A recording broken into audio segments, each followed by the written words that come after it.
E aí pessoal do Você Mais Rico, aqui quem fala é Bruno Perini, criador do canal, e nesse vídeo nós vamos dar continuidade à série Como Ele Investe. Na verdade vai ser um Como Ela Investe, porque contamos hoje com a presença de Louise Barsi. Louise, muito obrigado pela presença, por ter aceitado esse convite. Obrigada a você pelo convite, é uma honra estar aqui. A honra é toda minha. Eu sei que você já é muito conhecida nas redes sociais, parte por conta do seu trabalho magnífico, parte por conta da história do seu pai também, que é uma pessoa que tem muito tempo de mercado, é o maior acionista hoje, pessoa física, da Bolsa que eu digo, é o maior investidor da Bolsa, pessoa física. E, inclusive, vocês vão fazer uma semana de aulas falando sobre o método Barsi de investimento. Tem como falar um pouquinho disso pra gente, só pra começar aqui esse vídeo?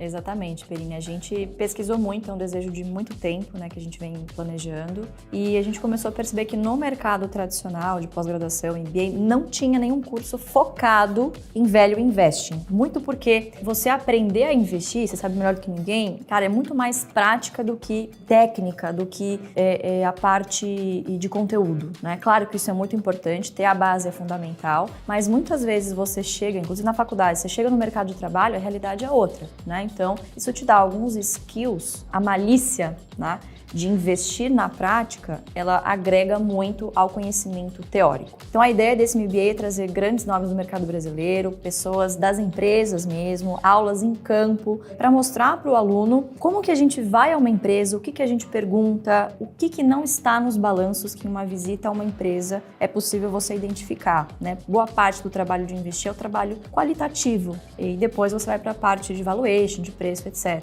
E o Barsi faz isso melhor do que ninguém. Ele é um cara que vai a campo, conhece as pessoas, conversa com todos os gestores, né? Conversa com fornecedores, clientes, faz um trabalho realmente assim de formiguinha até chegar na decisão de investir em alguma coisa. Então, a gente tentou reunir toda essa expertise, né, de mais de 50 anos de mercado para traduzir isso no MBA. Tá ficando muito legal o material, vai ser muito rico. Bom, para quem quiser ter acesso a isso, vai ter uma semana do dia 1º de agosto até o dia 8, onde dia sim, dia não, vocês terão aula sobre o método Barsi de investimento, conforme a Louise falou aqui. Isso é gratuito e para aqueles que quiserem se aprofundar, fiquem de olho porque após essa semana temos o lançamento de um MBA com todos os detalhes sobre esse método e a participação de muita gente interessante. Agora entrando em si na questão do investimento. O seu pai tem muito tempo de mercado, sim. Você meio que seguiu o caminho do seu pai no final das contas. Tem como contar qual foi a influência dele nessa parte de começar a investir e no que você também difere do seu pai quanto a decisões? Seu pai tem opiniões muito emblemáticas, né? Sobre fundos imobiliários, por exemplo, sobre criptomoedas. No que você concorda ou discorda do método dele a ponto de ter o seu próprio? Na verdade, eu acho que acaba sendo um método universal, mas as pessoas que têm grande personalidade ou que passaram muito tempo no mercado acabam, obviamente, criando algumas opiniões ou com alguns vieses, né? E a experiência de cada um, o timing que cada um vai entrar na bolsa, suas experiências pessoais vão moldar a sua carteira como investidor. Então, apesar de seguir a mesma metodologia, que é com foco em boas empresas, a bons preços que paguem bons dividendos, a minha carteira não é um espelho perfeito da dele. Então, é possível você ter carteiras com ativos diferentes, né? Só que seguindo a mesma estratégia, justamente por todas essas variáveis que eu comentei. Eu comecei no mercado cedo, né? Meu pai começou para mim, na verdade, uma carteira de dividendos em 2008, eu tinha 14 anos. E a ideia, na verdade, foi com que esses dividendos, né, o equivalente mensal a esses dividendos, fosse a minha mesada. Então, para que eu já aprendesse ali logo adolescente como lidar com o dinheiro. Poxa, sim, somos uma família, né, privilegiada, mas o dinheiro não cai da árvore. Então, acho que foi um processo de aprendizado muito legal. Finais de semana a gente ia nas empresas visitar, então era um passeio, acabou virando um hobby meu e dele, vamos dizer assim, né? Isso em 2008? 2008. Você começou a investir na primeira crise, já pegou de cara. Pois é, você vê que nem ele acertou o timing de começar a investir para mim, né? Porque eu acho que não existe o timing perfeito. Sempre em determinados momentos você vai ter um setor ou outro, uma empresa que passando por alguma particularidade, acaba estando descontado no momento, né? Então acertar o timing eu acho que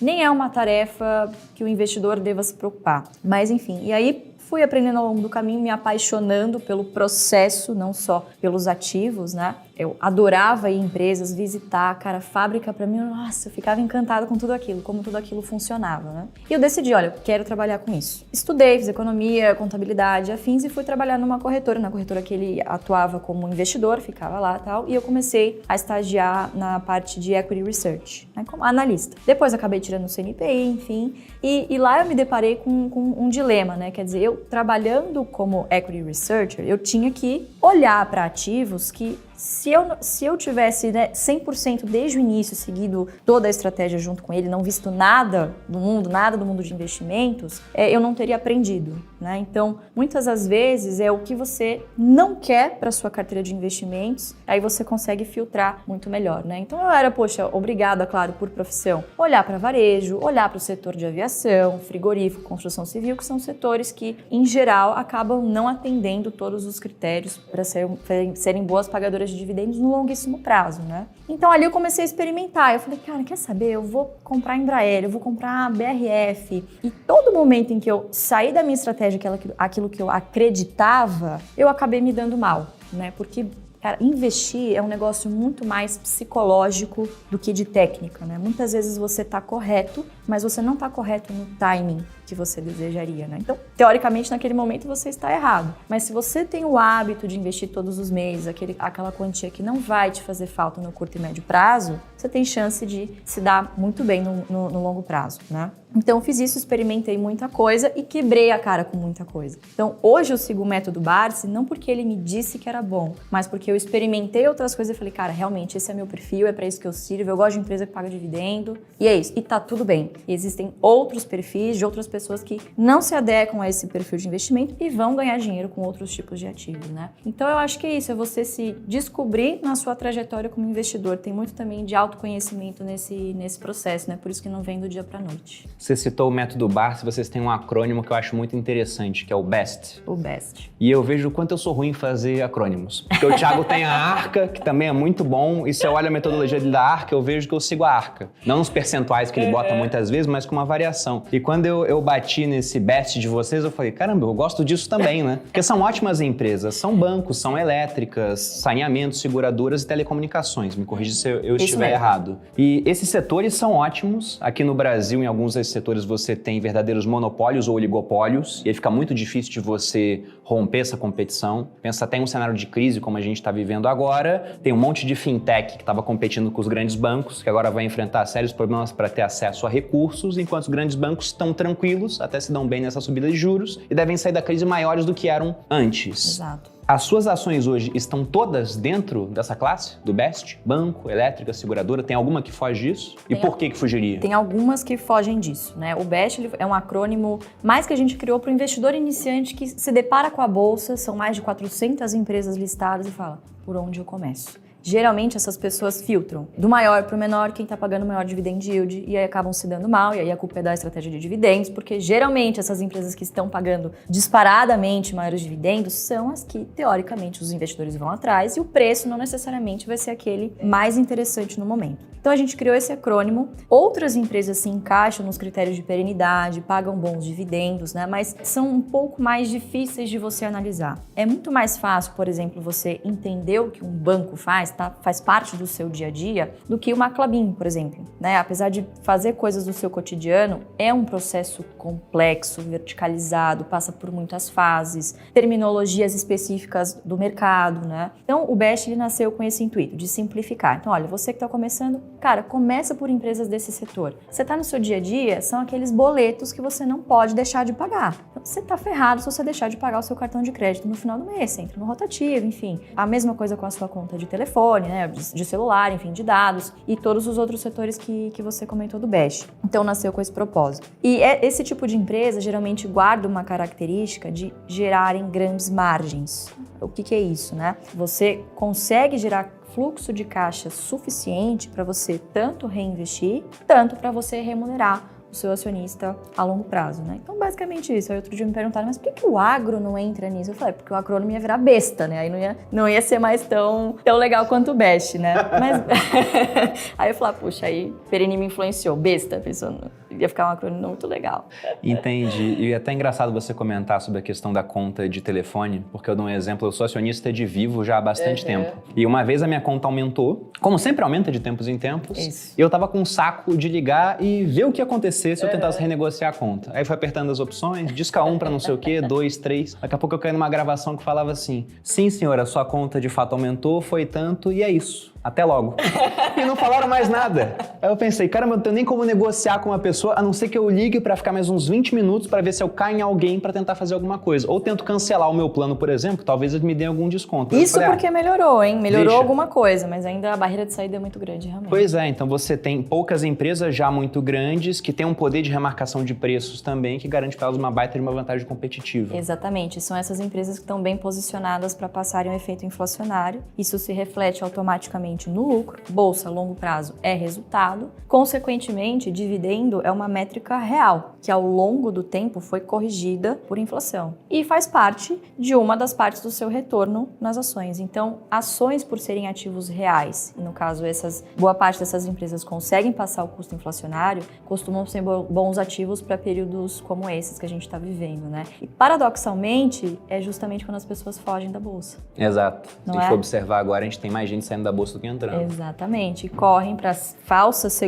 sensação de segurança que a renda fixa traz, né? Mas é difícil você comparar o dividend yield com a taxa Selic, né? Porque, de novo, uma é real, a outra é nominal, você precisa descontar a inflação. E, claro, também considerar que em ações você tem, a depender da empresa, do preço que você paga, você tem o potencial de também multiplicar o seu capital, que aí sim é o retorno total acionista, né? Que é a soma da valorização do papel mais o reinvestimento dos dividendos. Bom, entrando na parte de algumas empresas específicas, você citou Klabin.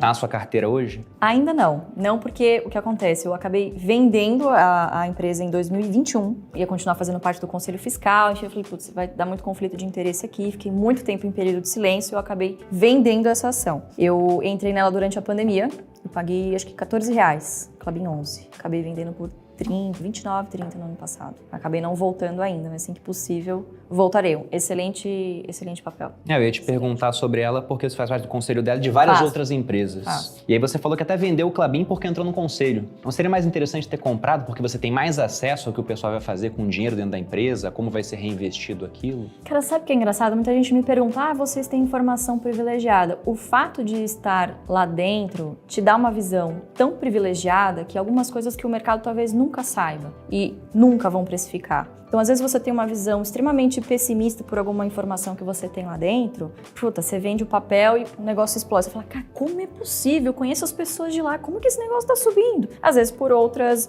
influências. E o contrário também é verdadeiro. É que nesse caso específico eu tive que vender porque passei muito tempo em período de silêncio e falei, é melhor para evitar esse conflito de interesse eu vender o papel. Mas nas outras empresas que eu sou conselheira... Quais são, até falando nisso? Eternit, no Conselho de Administração, AS Brasil, estou no Conselho Fiscal, Santander também no Conselho Fiscal e agora o Comitê de Auditoria do IRB. Em todas essas eu sou acionista. Mas Klabin também, obviamente, extremamente exposta, porque boa parte do patrimônio do meu pai, da minha família, estão em Klabin, né? Então não tenho o meu, mas nas demais tenho na carteira, sim. Pensando até agora nessas empresas específicas, vocês compraram o IRB, que foi uma posição que apanhou pra caramba no final das contas. E aí o fato de ter entrado no conselho mudou sua visão sobre a empresa? Quando saiu, por exemplo, aquele escândalo, os caras falavam que o Warren Buffett estava querendo investir na empresa, depois saiu que não era nada disso. O Buffett praticamente falou que nem sabia o que era a empresa. Como é que foi essa história? Quando que vocês entraram? A gente sempre acompanhou IRB, mas um pouquinho de longe, porque o valuation nos parecia assim, um tanto quanto ufanista. A gente sempre observou tal, mas nunca nos aprofundamos a ponto de dizer, olha, tem alguma coisa errada aqui. Não, simplesmente o valuation não nos atraía, né? E aí foi só no ano passado, né, um ano e meio depois de todo o escândalo posto a público, que a gente começou a analisar um pouquinho mais profundamente. É um setor que muito nos interessa, porque você imagina, se existe perenidade na seguradora, imagine nas empresas que fazem seguro das seguradoras. Então, assim, é uma empresa que basicamente vende fidúcia, vende confiança. Então, você não pode ter ali um descrédito da companhia, você não pode faltar com governança, você precisa ter ali regras muito restritas para que a confiança no seu business não falhe, né? E, infelizmente, foi tudo ao contrário do que a gente viu acontecer lá, né? Eu acho que é uma empresa que tem um certo legado de cultura estatal, né? Deixou de ser estatal há muito pouco tempo, 2009, se não me engano, e fez esse movimento de abertura de capital. E o que acabou acontecendo foi o seguinte, claro, além das fraudes, o que foi feito, né? O seguro você precisa ter muito cuidado, não existe seguro ruim, existe seguro mal precificado. Então, basicamente, você lê um contrato, você aceita ou não subscrevê-lo, né? Aceita ou não ressegurar esse risco. Então, o que se fazia é o seguinte, aceitou-se riscos assim, que eminentemente iriam acontecer, o risco de sinistro era muito alto, mas os prêmios eram muito altos também. Então, eles embolsavam, mostravam um bottom line maravilhoso, receita crescendo, piriri pororó, e no momento que os sinistros foram acontecendo, quer dizer, isso pode não acontecer, pode demorar ou pode ser logo. No caso do IRB, os acionistas deram sorte que alguém descobriu antes, mas essas coisas começaram a estourar e a administração da época começou a vender ativos bons a preço de banana, começou, enfim, a mostrar ali resultados não recorrentes para mascarar o quão negativo estavam na parte operacional, né? E claro, aí todas as outras coisas absurdas, hediondas que aconteceram, mentindo que Warren Buffett era acionista da companhia, e milhões de lives, enfim, muitas mentiras foram contadas, né? E a gente se deparou com tudo aquilo, ficamos incrédulos, claro, mas sempre acompanhando de perto. E aí no ano passado a gente se aprofundou no case e falou, bom, não sei se está descontado o suficiente, mas me parece que daqui em diante a companhia está com as pessoas muito bem intencionadas lá dentro, são pessoas éticas, são pessoas técnicas também, mas acho que índole acaba sendo muito mais importante nesse momento, esforço, né, dedicação à empresa acaba sendo muito mais importante do que a técnica nesse caso. A gente começou a se aprofundar e começamos a montar a posição. Quando isso acontece, não é tudo de uma vez, isso demora meses, inclusive anos. Né? É normal meu pai ficar passando meses ou anos comprando a mesma ação todos os meses. Isso aconteceu com o IRB, a gente começou a comprar lá no finalzinho de maio, junho, e acabou caindo na mídia em julho, né? Acho que lá a gente já tinha umas 10 milhões. Isso em 2021? 2021, isso. De lá pra cá, hoje, se não me engano, já estamos com 30 milhões de ações. Então, quer dizer, fomos aumentando gradativamente, mas já é uma posição bem mais robusta do que tinha quando a gente começou, né? Sobre visão da empresa, eu acho que, inclusive, recentemente saiu os resultados, eu acho que ainda tem um trabalho muito forte de cleaning a ser feito de contratos anteriores. São contratos esses, né, para quem não conhece o setor, que tem caudas longas. Então, o ressegurador, no momento que é avisado, ele tem que ter lá provisões suficientes para cobrir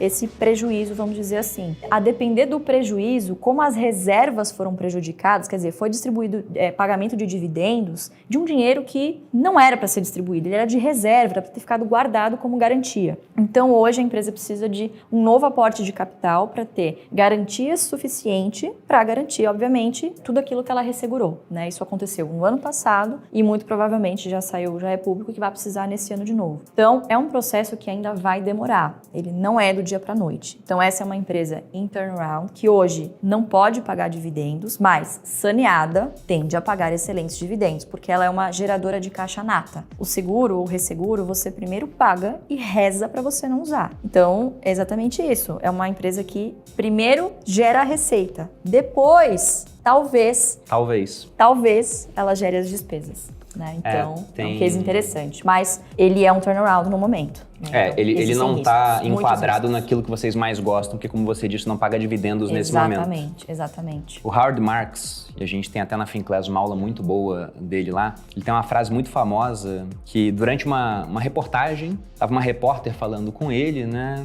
e disse, olha, como é que você tem coragem de comprar essas empresas tão ruins? Porque ele é um cara que ele compra empresas muito estressadas ou até dívida de empresas que estão para quebrar. E ele falou, bom, seguradoras são alguns dos negócios mais conservadores da América. E, no entanto, como é que eles têm coragem de vender seguros para pessoas, né, seguros de vida para pessoas que vão morrer um dia? É porque eles cobram um prêmio, sabe que aquilo vai acontecer, mas esse prêmio investido com uma sinistralidade controlada vai gerar lucro. Exatamente. Então são quase como cassinos. Eu faço seguro para um monte de gente, sei que alguns vão usar, outros não. E quanto maior a base, maior a certeza estatística disso, e eu tendo a ganhar dinheiro. Então, seguradora, aqui no Brasil a gente não tem cassino legalizado, mas seguradora é quase isso. Porque ela faz as contas para ganhar dinheiro. Isso, e agora, IRB está valendo menos do que o seu patrimônio. Então vocês enxergam como uma boa posição, embora tenha esse risco, tem um turnaround, vai ter que pegar mais capital. Exatamente. Quando você olha as métricas normais de contabilidade, é uma empresa extremamente solvente. O IRB tem muito mais em caixa do que vale em mercado. Só que essa análise ela acaba sendo superficial, porque existem algumas garantias que a SUSEP exige, né, que não permite que a gente tenha essa visão extremamente gerencial, contábil, natural que a gente está acostumado. Então,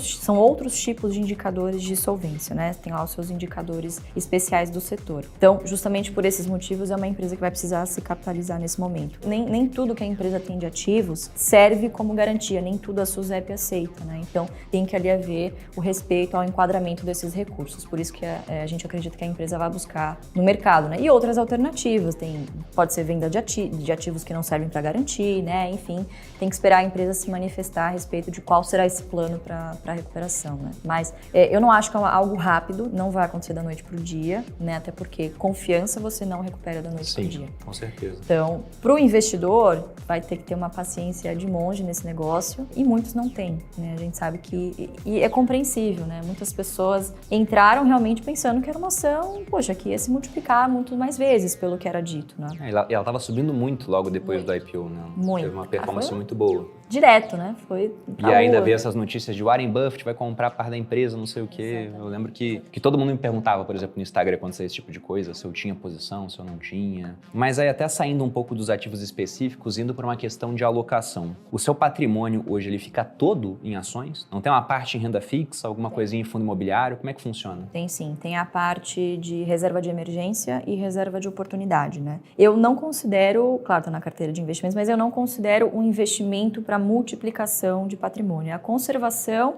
ali dos recursos que eu vou precisar, né? Então eu divido sempre em 3 caixinhas. Primeira caixinha que é do curto prazo, os boletos que eu vou ter que pagar e tal. A do médio prazo, que é, uma viagem, eu sei que eu vou viajar no final do ano. Eu vou guardar um dinheiro ali no LCI e LCA, tá valendo a pena, vou sacar no final do ano, sei qual o destino desse dinheiro, médio prazo. Tudo isso renda fixa. Daqui em diante... Isso é quase nada, porque é só para o seu custo de vida comparado ao restante. Nada, eu diria que é 15% no máximo. 15%. No máximo. Depende, por exemplo, na pandemia foi quase certo. 5% eu deixei para reserva de emergência e o resto realmente eu... Você pegou o caixa para comprar empresas descontadas. Exatamente, mas eu tento manter sempre essa equalização, né? É importante você não contar com dinheiro de bolsa para os seus compromissos que você sabe que vão acontecer ou aqueles que todo mundo está sujeito a acontecer. O seu carro quebrou, você teve um problema de saúde, né? Isso é reserva de emergência. Eu falo sempre que no meu caso, por exemplo, todo novo negócio que eu e minha esposa criamos, o dinheiro veio da renda fixa. Eu não vou pegar e vender criptomoedas ou vender as ações que eu tenho na bolsa, até porque dependendo do período vai estar horrível para vender, o preço vai estar muito baixo para iniciar um novo negócio. E aí dentro desses, digamos, 85% de bolsa, tudo são ações? Tudo ações. Não tem nada de fundo imobiliário? Nada de fundo imobiliário e nada fora do Brasil. E isso é curioso. Primeiro pegando o ponto dos fundos imobiliários, porque vocês têm uma estratégia lá na AGF de focar em empresas que pagam dividendos. E os fundos imobiliários, eles distribuem semestralmente 95% do que tem de resultado. Então eles estão pagando, né? Até dividem mensalmente dividendos. E alguns fundos pagam muito bem. Tem aqueles contratos ajustados por IPCA ou IGPM. Tem fundos de papel também que estão com belo desempenho agora. Por que nada em fundos? O que você acha que deixa eles para trás em comparação com a estratégia de comprar ações boas pagadoras de dividendos? Alguns motivos, tá? Primeiro, a gente foge ao máximo investir tudo que é relacionado à construção civil e, enfim, imobiliários, né? Inclusive, empresas desse setor, a gente só tem uma na carteira que é a Eternit, que é legado de muitos anos atrás, mas a gente não fez nenhum novo investimento nesse setor desde então. É um setor que realmente a gente foge. Por conta da parte cíclica dele? Exatamente, por conta da parte cíclica e nesses momentos cíclicos, dificilmente essa empresa consegue manter, como toda empresa cíclica, um bom pagamento de dividendos, né? E vem a faltar, obviamente, se você é uma pessoa aposentada, você não vai poder esperar 10 anos para receber esse dividendo. Outra parte dessa explicação, a gente não gosta de delegar a nossa decisão de investimento para um gestor. Então a gente não investe em nenhum tipo de fundo, e aí fundo imobiliário entra também aqui. E terceiro, é aquilo que eu te contei do retorno total ao acionista. Na minha opinião, na minha experiência do que eu conheço do setor, é um tipo de ativo que te dá uma rentabilidade total de renda fixa, comparável, você consegue coisas parecidas na renda fixa, com risco de renda variável. Então, eu prefiro tomar risco de renda variável e ter o potencial de retorno de renda variável. Por mais que realmente a gente possa comparar e tem excelentes fundos pagando excelentes dividendos, nas empresas esse potencial de valorização, ele acaba sendo muito maior por conta da capacidade de alavancagem, enfim, entre outros motivos. Então, a gente prefere empresas, mas não é que não gosta, ou, enfim, meu pai tem uma posição um pouquinho mais dura. É porque eu não gosto de perder muito tempo, então eu sei o que eu quero, eu sei quais são os meus objetivos e o que atende bem o meu perfil são empresas. Então é basicamente por isso. Mas um investidor, por exemplo, já está numa idade mais avançada ou que de repente não quer ver o seu capital oscilar tanto, não tem estômago para isso, talvez seja uma boa ideia assim, você ter um pouquinho de fundos imobiliários e ver ali pingando todo mês, né? Mais por segurança. Mas se você me disser, poxa, o que você investiria, tô 100% em ações. Entendi. E eu também não tenho muito fundo imobiliário, porque dentro da parte da minha carteira que eu dedico a imóveis, a minha irmã é advogada, ela trabalha com leilão. Ótimo. E ela vai comprar imóveis pela metade do preço. E você tem até agora alguns fundos imobiliários sendo negociados a metade do valor patrimonial. Até por isso eu comprei alguns, mas se eu for olhar dentro da minha parcela de renda variável, eu tenho muito mais ações do que fundos, pelo que você falou. Uma empresa pode captar dívida em momentos de juros baixos, aquilo para crescer e tende a crescer mais do que um fundo imobiliário, que, como a gente sabe, é obrigado a distribuir quase tudo que ele gera de resultado. Então não tem caixa para reinvestir em crescimento. Para fazer isso tem que fazer subscrição, pegar mais dinheiro no mercado. Só que é um ponto interessante também que eu queria ver contigo. Os 85% em ações, você citou que não tem no exterior, vou te perguntar depois disso, mas você foca muito em pagadoras de dividendos. Sim. Você não pega nenhuma parte disso para focar em empresas que não vão pagar dividendos porque estão mais interessadas em crescer nesse curto prazo, curto, médio prazo? O que você acha? Sim. Ou empresas em recuperação. Existem duas empresas que não pagam dividendos. As que não querem e as que não podem de jeito nenhum. IRB, por exemplo, é um caso que não pode hoje. Exato. Hoje não pode de jeito nenhum, mas recuperada, ela vai pagar, ela deve pagar, porque ela gera tanto caixa que ela nem tem o que fazer com isso ali, entende? Então é meio que uma questão de tesouraria, retorno do capital, enfim, ela tem que distribuir bons dividendos, né? Então, a gente geralmente foge das empresas que a gente tem a leitura que não podem pagar dividendos porque os seus negócios não permitem, em condições normais de temperatura e pressão, né? Então, por exemplo, uma empresa de varejo, poxa, no momento de boom, ela vai preterir pagar o acionista o quê? Investir no seu, né, comprar produtos, enfim, investir na digitalização, o que quer que seja, nos seus próprios investimentos para crescer. Então, são empresas que, via de regra, não se encaixam nessa filosofia, né? Como a filosofia é de estratégia previdenciária, eu pretendo receber renda passiva disso, então, empresas que geram fluxo de caixa suficiente para pagar dividendos é as que mais me interessam. Geralmente, empresas que estão de crescimento, né, boa parte do valor delas está no valor futuro, eles ainda não aconteceram, né? Então, você precisa trazer a valor presente para ter uma estimativa. Então, geralmente, você acaba pagando ali, de repente, um preço um pouquinho maior por algo que vai acontecer no futuro ou muitas vezes pode ser que não aconteça, existe esse risco, né? Então, você precisa estar preparado também para esse tipo de investimento. Eu, particularmente, sou um pouco mais conservadora. Apesar de estar 100% em bolsa, Perini, eu sou muito conservadora. Mas eu te entendo também. Porque eu me considero um cara conservador, aí o pessoal fala, mas você tem cripto, mas é uma parcela menor da minha carteira. Eu tenho posições mais conservadoras. E aí, por exemplo, quando você gosta de banco, você vê um Banco do Brasil descontado, um Itaú negociando muito próximo do valor patrimonial e tem um Nubank que está negociando a 4 vezes aquilo, porque vai crescer muito, embora já seja muito grande, realmente eu acho uma aposta mais ousada. Mas então você não tem empresa de crescimento hoje? Empresas de crescimento que não pagarão dividendos, muito provavelmente não. Entendi. Agora, por exemplo, a gente investe numa empresa que chama Taurus Armas. É uma empresa que passou por uma fase de turnaround, agora está entrando numa fase de crescimento. Só que a margem dela é tão boa que ela consegue crescer e, ao mesmo tempo, pagar dividendos. São pouquíssimas empresas que reúnem essas qualidades ao mesmo tempo. A gente chama de crescidendos. Então, existem alguns exemplos. Uma Taurus é que eu vou conseguir me lembrar agora que está na minha carteira. Então, considero uma empresa de crescidendos. Ela consegue fazer os dois ao mesmo tempo. Não necessariamente você vai precisar deixar de atender a um tipo de investidor para atender ao outro. Bom, e sobre o fato de você ser analista, vários analistas, a gente tem alguns aqui na casa, devido a questões de regulação, eles até evitam comprar diretamente as ações e investem via fundos. Como é que você faz para lidar com isso? Ou o fato de estar comprada para longo prazo facilita? Na verdade é o seguinte, como eu não estou em nenhuma instituição, eu sou analista, mas eu não atuo como analista, né? Então hoje eu mantenho mais como uma salvaguarda mesmo para a regulação, né? Mas como eu não respondo a nenhuma instituição financeira, banco, corretoras ou afins, eu me considero uma investidora profissional, né? Que tem ali, por acaso, tem um CNPI. tive que tirar o CNPI porque eu trabalhei com isso, eu não tirei, não foi ao contrário, entende? Então, eu mantenho o CNPI. Você tirou o CNPI antes de virar uma investidora? Exatamente. Então, hoje eu atuo como investidora profissional e, por acaso, tenho um CNPI. Então, aí não precisa atender a regulação. Bom, e entrando agora numa situação mais macro. A gente até comentou, por exemplo, você disse, o fundo imobiliário, ele vai pagar uma taxa lá de dividendos, né, os aluguéis, e dá para você encontrar coisa parecida na renda fixa.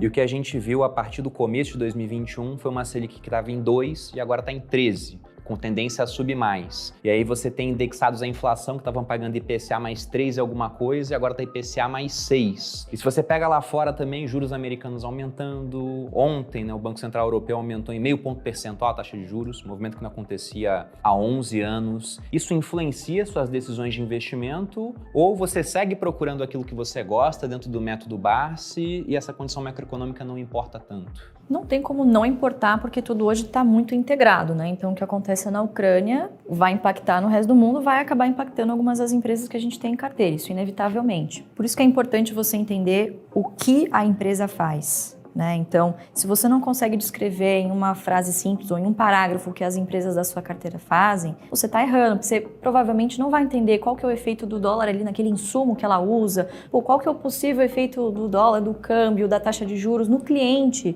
no fornecedor. Né? Então, é assim que a gente enxerga a macroeconomia influenciando no investimento. A macro, ela também vai influenciar, obviamente, na taxa de retorno. Então, hoje, com uma taxa de juros a 13 e pouco, querendo ou não, os investidores correm para a segurança da renda fixa e abrem uma grande oportunidade nas ações, inclusive em empresas que crescem, que se beneficiam em períodos como esse. Seguradoras, por exemplo. Exatamente, seguradoras e bancos principalmente. Então, é nesses momentos de macro complicada que geralmente se criam as grandes assimetrias, as grandes distorções. Outra influência da macro também muito importante é, por exemplo, eu quero ter alguma exposição à inflação. Poxa, para isso eu tenho Taesa na minha carteira, né? Mais de 60% das receitas da RAP é corrigida por IGPM. Então, tem ali também uma parcela que indiretamente está corrigida também por dólar. Enfim, então você consegue agregar na sua carteira variáveis macroeconômicas para você fazer um portfólio ali que seja um tanto quanto descorrelacionado, vamos dizer assim, né? Enfim, que você consiga ter ali um mix interessante de exposição a variáveis macroeconômicas sem necessariamente ter ouro, ter dólar diretamente, né? Então isso é possível via ações também, sabendo o que as empresas fazem. Né? Aproveitando até que você citou a questão do dólar, por que essa decisão de não investir fora? Porque, por exemplo, se a gente pensa no mundo e do tamanho do mercado financeiro global, o Brasil é minúsculo em comparação com a soma dos mercados totais. Os Estados Unidos têm um ótimo mercado e só investindo lá você já consegue acessar opções do mundo inteiro, investir em ETF para se expor à China, à Índia, Coreia do Sul. Empresas brasileiras preferiram, inclusive, ser listadas lá fora, por causa da XP, do Nubank, o Banco Inter agora fez a migração de ações. Então, por que ficar só aqui? Vamos lá, é uma decisão, não que eu ache investir fora ruim, né? Você tem diversas vantagens de você diversificar geograficamente, mas pro que a gente faz é que a gente se considera empreendedores de bolsa. Querendo ou não, assim, o nível de escrutínio, de análise que a gente faz aqui, cara, ela ficaria muito, muito difícil de fazer num ativo no exterior. Muito dificilmente meu pai, por exemplo, não fala inglês direito, sabe? Ele até fala, mas o nível de informação que ele precisa, ele não ia conseguir obter em inglês de repente. Então as pessoas Vocês geralmente... vão até a fábrica muitas vezes. A gente vai até a fábrica, conversa tete a tete com o gestor. Você, querendo ou não, você tem um viés de que você tem que estar aqui para entender a fundo o que está acontecendo. Para essa estratégia, entende? Em que você pretende ficar ali por 20, 30, 40 anos. Agora, por exemplo, um investidor que quer ter uma renda lá fora, quer ter uma renda em dólar, você tem opções em ETF, por exemplo, que você pode fazer isso de uma maneira passiva e não ter que se preocupar. Claro, os gestores do ETF é que vão ter que se preocupar em seguir o S&P, enfim, e inclusive que pagam dividendos lá fora. No Brasil, isso ainda não é possível. No Brasil, o stock picking, ele acaba sendo muito interessante, né? Justamente porque ainda é um mercado incipiente, é um mercado pequeno, é um mercado que sofre muito das influências internacionais e, de novo, essas assimetrias aparecem com muita frequência. É só um dos nossos políticos abrir a boca e falar uma besteira. Que acontece com certa frequência. Cara, exatamente. Tem uma oportunidade por dia nesse país. É tudo mato ainda. Então, nesses setores que a gente gosta, puxa, tem muito crescimento ainda que não está precificado. Claro que a gente tem que sempre considerar, não acho que o Brasil vai ser uma Suíça um dia, mas eu não acredito que vai ser uma Venezuela. Quem acredita que vai ser uma Venezuela, acho que não tem que nem morar aqui, tem que ir para fora mesmo, né? Não só deixar os seus investimentos lá fora. Então, cara, a gente gosta de investir em empresas aqui porque o desconto aqui, o preço é muito atrativo ainda. Você tem excelentes empresas cotadas abaixo de valor patrimonial, assim, gigantes, sabe? Que são referências no mundo do que fazem. Banco, por exemplo, o Banco do Brasil está entre os top 10 melhores bancos do mundo, não é do Brasil, do mundo. Com o ROI que está melhorando. Saiu de 13, 12 para 16, 17 agora. É um banco que está melhorando em eficiência, está melhorando em rentabilidade. Então, é um dos exemplos de boas empresas que pagam um monte de dividendos a preço de banana. Até pensando na metodologia de vocês, por exemplo, eu gosto de banco. E eu invisto lá fora, diretamente. Mas eu não tenho nenhum banco lá fora, porque eu vou comparar o banco brasileiro com o banco americano, as margens aqui são maiores, o ROI é maior, as barreiras competitivas, mesmo com essa agenda que o Banco Central adotou nos últimos anos de estimular a competição, ainda são maiores. E uma coisa é ter competição com juros baixos, agora com o Selic em 13, muita fintech vai ficar pelo caminho. É verdade. E lá fora tem acesso a muita tecnologia, mas tecnologia você tem muito do retorno no futuro. E não é o que vocês gostam de empresas que pagam dividendos. Exato. Então consigo entender o racional por trás da decisão. Mas aí fazendo uma pergunta e aproveitando que você teve uma experiência em casa que eu não tive. Eu comecei a investir praticamente junto com meu pai. Meu pai entrou na bolsa um ano antes, era 2005, uma época que tudo estava dobrando de preço, eu entrei um ano depois.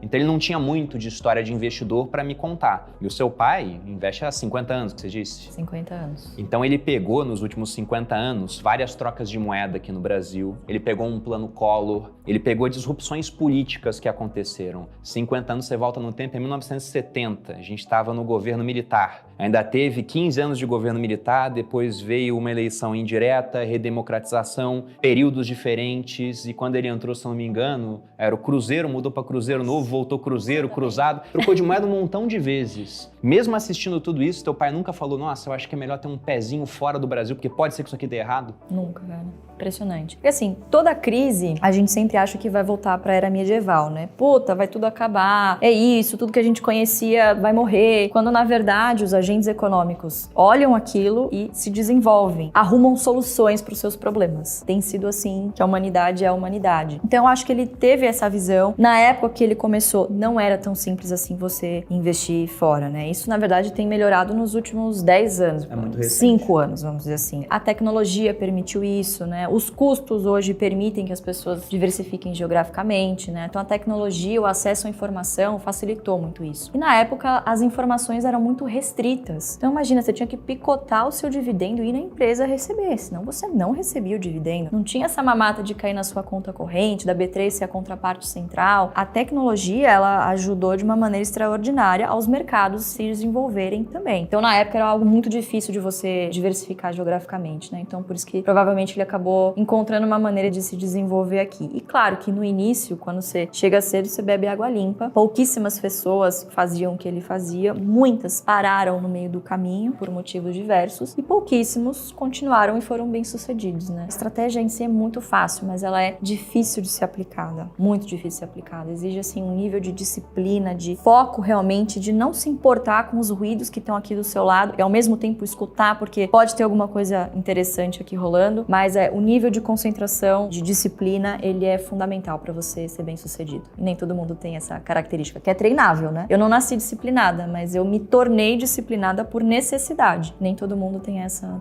aptidão. Não, é dificílimo, sobretudo em períodos de baixa, que é muito fácil ser investidor de longo prazo quando tá tudo subindo. De 2016 a 2020 foi bem tranquilo, mas pegando anos anteriores, principalmente de 2009 até 2016, a bolsa foi um moedor de carne. E eu lembro que eu estava investindo desde essa época, mas eu sempre tive um percentual menor da carteira assim, bolsa, entre 30% e 40%, e nessa época tava 30%, o tempo todo bolsa caía, então o tempo todo tava caindo o percentual. E os meus amigos do quartel falando, você tá doido investir em bolsa? Eu tinha 30% no máximo em bolsa, né? Aí depois, quando virou pro ciclo positivo, todo mundo virou 100% em bolsa, aí eu virei o cara conservador, como eu te disse. Exatamente. Mas durante esse período, muitas das, vamos dizer assim, glórias da carteira vieram de renda fixa. Você tinha uma taxa de juros muito alta, e o teu pai, mesmo sem ter renda fixa, e você também já investiu nessa época, época permaneceram comprados em bolsa durante esses anos. Exatamente. Como é que foi? Meu pai sempre trabalhou, ele nunca parou de trabalhar. O trabalho, tudo sempre foi a base de tudo que ele fez. Então, ao mesmo tempo em que ele investia, ele também, obviamente, estudou e se qualificou. Imagina, na época que ele começou, pouquíssimas pessoas eram graduadas. Imagina, ele tinha 2 graduações. Então, assim, era uma pessoa que tinha uma grande capacidade de analisar balanços. Ele trabalhou com auditoria na CESP, trabalhou com auditoria na antiga Sabesp, não vou me lembrar o nome agora, mas enfim. Ele prestou alguns serviços para essas empresas e foi lá que ele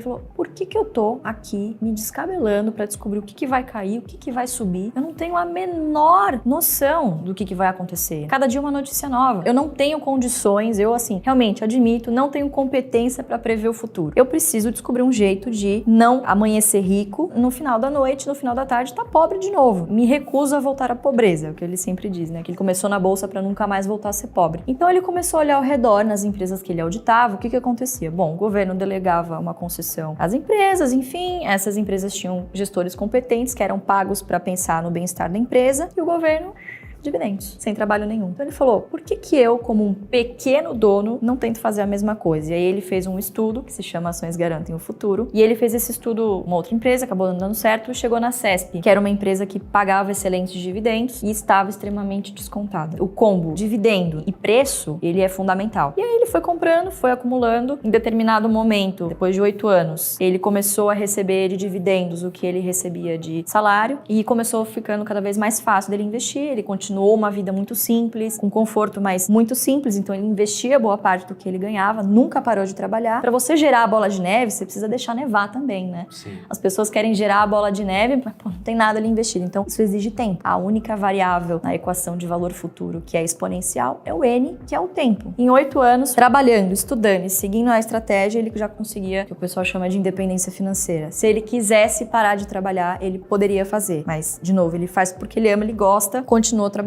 e nesses momentos, nesses períodos de crise, ele também continuava trabalhando, então recebia um salário ali e a bola de neve continuava gerando, né? Outra coisa que meu pai sempre me falou, engraçado isso, hoje ele é bilionário e ele sempre fala isso, filha, você precisa ter a possibilidade de múltiplas fontes de renda, você precisa. Quando eu era pobre, eu só pensava nisso, pô, eu sou engraxate, mas eu também tô fazendo contabilidade, no futuro eu vou poder fazer várias coisas, tenho várias aptidões, eu posso ter várias profissões, eu nunca vou ficar desempregado. Então ele também sempre procurou múltiplas fontes de renda, fazia bico de auditor, ele trabalhava na época no pregão, ele começou na década de 70, trabalhar como operador, mantinha vários empregos ali, tinha que sustentar também 4 filhos, então assim, não era... São 4 filhos? 4 filhos, agora comigo 5, né? Mas na época eram 4 filhos pra sustentar. Você é a mais nova? É muita gente, sou a caçula, exatamente. E só quem foi pra essa linha de investimento, pra trabalhar de frente com isso, é você? Sim, cada um acabou seguindo o seu caminho, né? Porque acho que de todos, eu fui a única que tive a oportunidade de crescer com ele, né? Ele se separou muito jovem da ex-mulher dele. É inevitável, né? Naquela época, o marido serve pra trabalhar e botar dinheiro na casa. Quem cria os filhos é a mulher. Isso é uma coisa do tempo. Então ele passou muito tempo separado afetivamente dos filhos, né? Não tinha aquela conexão como a mãe tinha. Isso veio até de um tempo pra cá, né? Que eles se reconectaram, enfim. Eu fui a única que tive o privilégio de ter essa educação financeira em casa, de ter esse hobby junto com ele, que investir pra gente era uma diversão. Acabei enveredando por esse caminho. Mas eles investem também, pessoal. Investe. E se não comprar o que o VAR está falando que é pra comprar.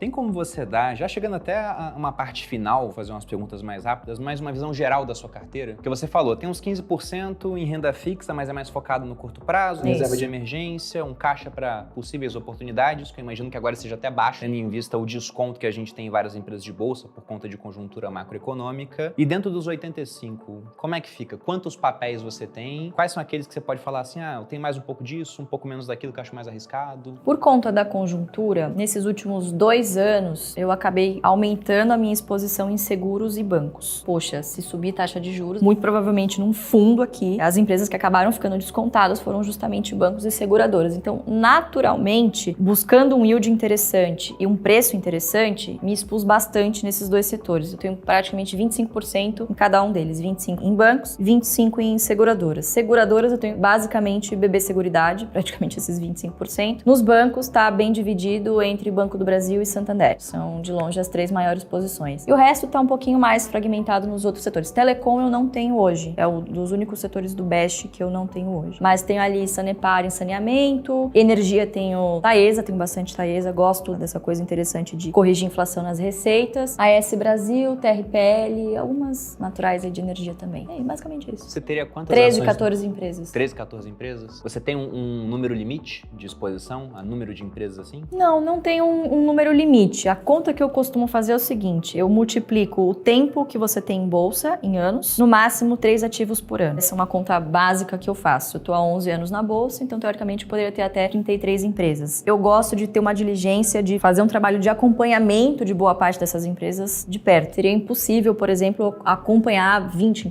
mais de 20 empresas, assim. Você acaba ficando desleixado em alguma coisa. Tento sempre concentrar ali em 15 no máximo, que eu gosto de ter. Assim, sabe? Não é nenhuma regra apurada. Ela faz bastante sentido. Há pouco tempo, o Gui Cadonhoto, que é o economista-chefe da Speech, ele fez um estudo, ele me mostrou, achei bem interessante. Ele comparou a performance da melhor ação da Bolsa nos últimos 3 anos, com uma carteira montada com as 10 melhores, com uma montada com as 20, uma montada com 30. Porque a gente não quer só retorno, a gente quer mais retorno para um menor nível de risco. Menos chacoalho, digamos assim, né? Menos volatilidade. E aí, nesse período que ele olhou, a melhor ação foi SLC Agrícola, que é uma empresa de commodities, muito volátil, só que as commodities subiram muito de preço, ela se deu muito bem. Então você tinha um retorno de 220%, eu acho, e com uma volatilidade que nem foi tão alta assim para uma empresa de commodity, mas era uma volatilidade de bolsa, de uns 30%. Aí com as 10 melhores ações, não eram 10 aleatórias, eram as 10 melhores. O retorno, ele caiu um pouquinho, e a volatilidade também caiu um pouco. Com as 30, o retorno já caía bruscamente, e a volatilidade quase não caía. Então ele mostrou ali, né, que, olha, você vai ter um melhor nível de retorno ajustado ao risco se no mercado nacional você tiver mais ou menos entre 10 e 15 ações. Muito mais do que isso, você diminui o retorno, caminha para ser um ETF de bolsa, sendo que a volatilidade não cai porque é bolsa, né? É mercado. Isso de 10 a 15 ações é mais ou menos o que eu trago para mim aqui no mercado nacional também. Eu também tinha essa mesma coisa, no feeling. Botava o dedo no vento assim e falava, são 15. Ai, com muita ação. Cara, tem uma hora poder que olhar, né? começa a ficar desesperador. Você viu o que aconteceu com a Caixa Seguridade? Pô, não vi, como assim? Eu tenho carteira, eu não vi o que tá... Aí já começa a me dar um desespero muito grande e eu acabo concentrando. Pô, mas 15 ações não é muito concentrado? Você que só tem em bolsa, né? É o caminho natural você ir pra concentração, porque quanto melhor você fica nesse negócio, melhor você fica em identificar bons e maus negócios. Existe um risco, mas esse risco ele vai ficando cada vez menor conforme o seu conhecimento cresce, né? E de novo, conforme a sua experiência evolui também. Então você começa a ficar, de repente, um pouquinho mais calejado, vamos dizer assim, né? Isso foi baseado muito no feeling mesmo e o fato de que quanto mais você concentra, quer dizer, menos empresas e mais ações dessas mesmas empresas, maior vai ser a sua bola de neve, porque o dividendo é pago em função da quantidade de ações que você tem, não do valor financeiro que você tem por ação. Quanto mais barato, mais ações, mais dividendos no futuro. Bom, e pensando em ações específicas, qual foi a maior alegria que você teve na Bolsa?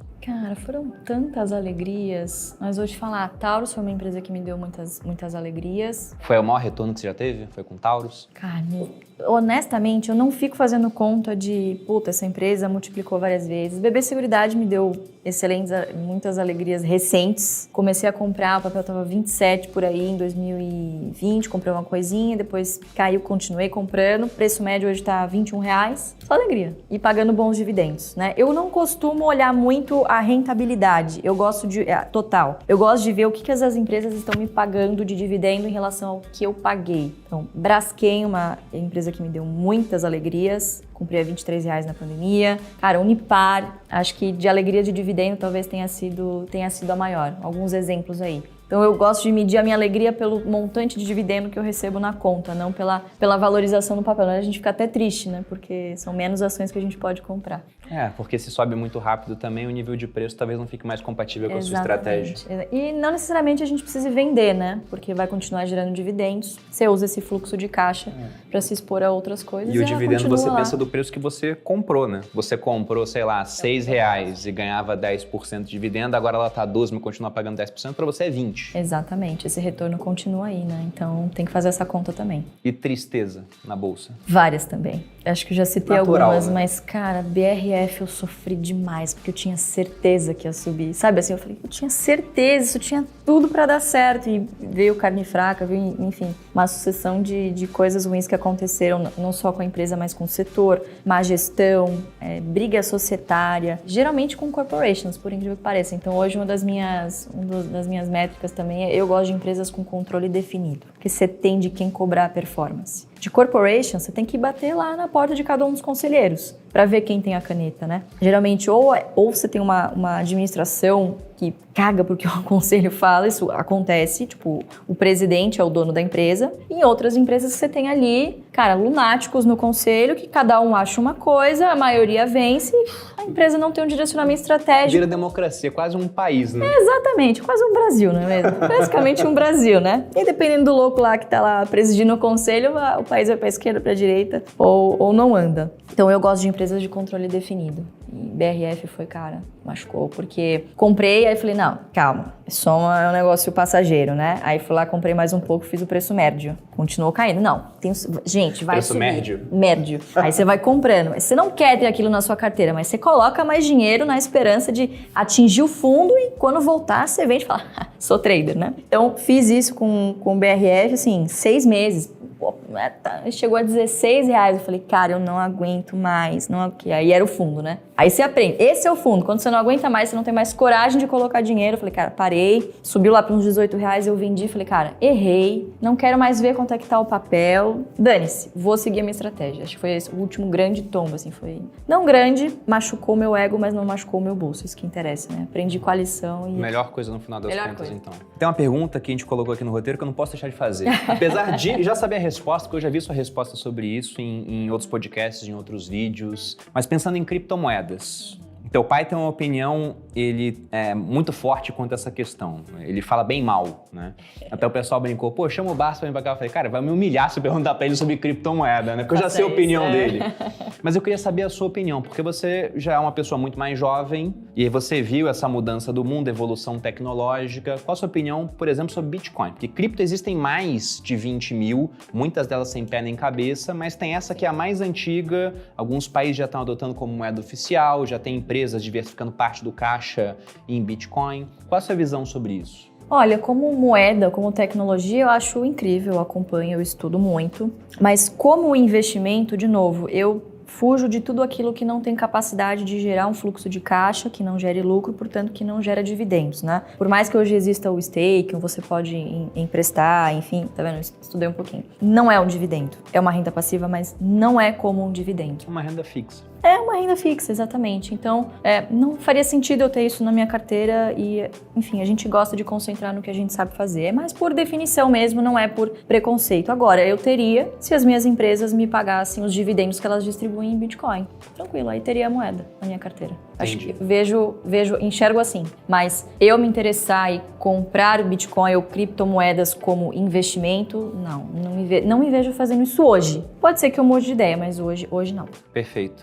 E para encerrar, a gente falou bastante de diversificação aqui ao longo do nosso vídeo, mas eu mesmo, embora eu diversifique em mercado internacional, nacional, renda fixa, vários ativos, eu tenho uma boa parte do meu patrimônio hoje concentrado em uma única empresa, que é o Grupo Primo.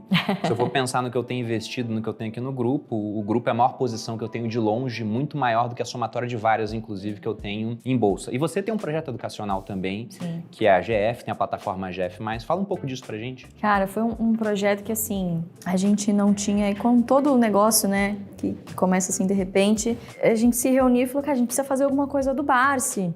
Tem muita coisa na mídia, enfim, mas não tem um lugar de confiança que as pessoas possam buscar informações, dados, querer aprender com a metodologia dele, né? Tava tudo muito jogado na internet. Então a gente sentou, a 4 mãos, a gente escreveu um roteiro, um treinamento com uma metodologia, um passo a passo, falou, cara, vamos fazer um curso disso. Sem a menor ideia, tipo, a gente pegou um iPhone, você tem uma noção de de croma, era um lençol verde que a gente comprou no Mercado Livre, horroroso. Um amigo gravou com a gente começou no iPhone, mas ficou horrível, o som péssimo. MVP total, então. Não, total. Não fazia a menor ideia do que a gente estava fazendo. E abrimos, falamos, vamos ver. Abrimos no Instagram, falamos, pessoal, é o seguinte, o pessoal do Barça chegou, a gente está fazendo um treinamento aqui para ensinar vocês sobre a estratégia de dividendos. Cara, o negócio bombou de uma maneira que a gente falou, meu Deus, nasceu um negócio, não acredito. E aí, claro, a gente começou a se profissionalizar, mas no início era meio que assim, a gente gravava, fazia as mídias, trocava o lixo e lavava a louça da pia. Tudo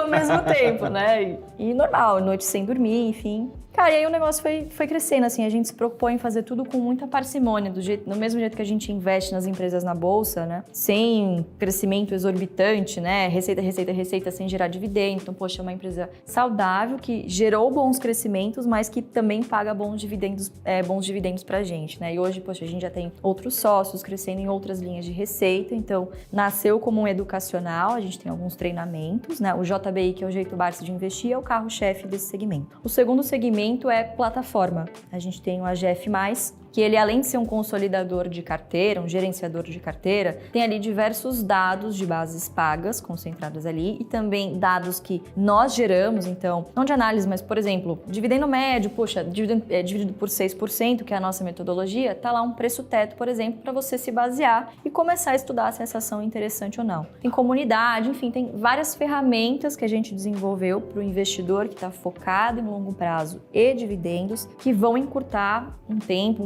um caminho, assim, pela metade, sabe? O cara tem tudo meio que ali mastigado para já começar investindo. Então, são as duas principais linhas de negócio, o educacional e a plataforma. E o MBA, como é que ele encaixa nisso? Agora vem o MBA, que vem na parte educacional, mas é o nosso primeiro curso que tem a chancela do MEC. Né? Então é realmente aquele momento que você sente e fala, caramba, somos uma instituição de ensino, né? Então a brincadeira começou a ficar séria e começou a incomodar alguns players tradicionais também. Já foi até abordado, não, como assim? Eles não procuraram a gente para fazer o MBA do Barça? Não, fiz um meu. Então acho que é a terceira linha de negócio aí que a gente tá, cara, muito feliz, muito realizado mesmo. É um projeto que a gente tá colocando todo o esforço, todo o coração, porque ele, além de não existir, eu acho que vai ajudar também as pessoas que querem fazer essa transição de carreira, né? Então, cara, sempre quis investir no mercado financeiro. Então, ter um curso que forme analistas de ações, por exemplo, que para mim foi excelente eu ter sido analista de ações, não por aprender o que eu faço hoje, mas por aprender o que não fazer na minha carteira, o que eu não quero na minha carteira, né? Então, ter trabalhado como analista me deu uma base fundamental para eu ser investidora profissional hoje. E tem muita gente que quer seguir essa carreira, gestor, enfim. Então, é um curso pensado para esse tipo de público. Pô, bem bacana. Para quem quiser mais informações, o link sobre a semana do Método Barça, a questão do MBA, vai estar aqui na descrição do vídeo. E agora, para encerrar mesmo, Luiz, eu quero que você deixe uma recomendação de livro e um pensamento final aqui para quem está nos assistindo, para que os investidores que estão enfrentando esse momento difícil de mercado, estão começando a investir agora ou começaram há pouco tempo, alguns até devem ter comprado topo e estão enfrentando uma queda, vendo ações mesmo com resultados interessantes caindo de preço. Uma mensagem para eles. Cara, eu acho que a mensagem que eu daria é não coloque, não é muito inspiracional, é mais prática, não coloque dinheiro na bolsa, que é o dinheiro do curto prazo. Assim, é a regra de bolso mínima. Tenha uma reserva de emergência. Ah, Lu, mas eu sou médico, eu sou concursado. Não interessa. Tenha uma reserva de emergência, porque emergências acontecem com qualquer um de nós. E você, muito provavelmente, no momento que você mais precisar retirar os seus recursos da bolsa, são em momentos como esse, crises. Então, tenha na bolsa os recursos que você não vai precisar, que você não precise vender correndo para acessar. Eu diria que essa é boa parte dos erros dos investidores, principalmente iniciantes. E segundo, não seja um investidor de longo prazo por conveniência, seja por convicção. Tem muita gente que acaba comprando um papel de novo, vê caindo, faz o preço médio e tal, mas não sabe por que comprou. Cara, você está desesperado, você está perdendo noites de sono. Não vale a pena você perder a sua paz por conta disso. Para o que você está fazendo, estuda, respira, descobre qual que é, tenta descobrir qual é o seu perfil, que você só descobre apanhando, e segue uma linha de raciocínio. Uma. É muito difícil você tentar acertar tudo ao mesmo tempo. Segue uma linha que tem a ver com o seu perfil e siga pelo menos 5 anos. Só assim você vai saber qual é o seu perfil de investidor. E livro, eu indicaria o do Décio Bazin. Tem muito a ver com a nossa filosofia, chama... Faça Fortuna com Ações. Faça Fortuna com... o nome é meio marqueteiro, eu não gosto muito bem. Faça Fortuna com Ações antes que seja tarde. É um excelente livro, ele retrata muito bem o que acontece na época e é impressionante ver como muitas coisas da década de 70 continuam acontecendo hoje, pleno século XXI. As pessoas investindo por causa de fofoca, o que antes era a roda de conversa, hoje é o grupo do WhatsApp. As pessoas continuam cometendo os mesmos erros 50 anos depois, né? Então é impressionante, o comportamento humano ele se repete, impressionante. A capa desse livro eu acho muito interessante porque ele tem, se eu não me engano, uma peça de xadrez sobre uma carta de baralho. Isso. Meio que falando que, olha, a estratégia, né? O xadrez é um jogo de estratégia, tá acima da sorte, por exemplo. É verdade. Nesse mercado acionário. Nunca tinha pensado por esse ponto. É bem interessante. Então fica essa recomendação. E eu gostei muito que você falou do cara que é investidor de longo prazo por conveniência e não porque ele tem a convicção. Porque é muito fácil, quando tudo cai, o cara falar, agora é longo prazo. Não, mas eu comprei pra guardar, veja só. E aí, cara, de repente tem algum erro ali que você precisa limpar, tirar da frente, sentar. É horas bunda. Se investidor tem um trabalho ali de horas bunda, você senta, estuda, investe. Não tem jeito. É um caminho difícil, mas é o caminho que dá certo. Só agradecer a presença, muito obrigado, foi ótimo receber você aqui. Obrigada. E onde que as pessoas que nos assistiram podem te encontrar para aprender mais? Basicamente, pessoal, YouTube a gente tá no Ações Garantem o Futuro, Instagram, @Ações Garantem, e o meu pessoal que é @LuizBartz também lá no Instagram. Obrigada, Perini, foi demais. Obrigada. Te agradeço. Pessoal, espero que tenham gostado do vídeo. Se vocês gostaram, deixem um like, se inscreva aqui no Você Mais Rico, nos sigam nas redes sociais. Um grande abraço e até a próxima.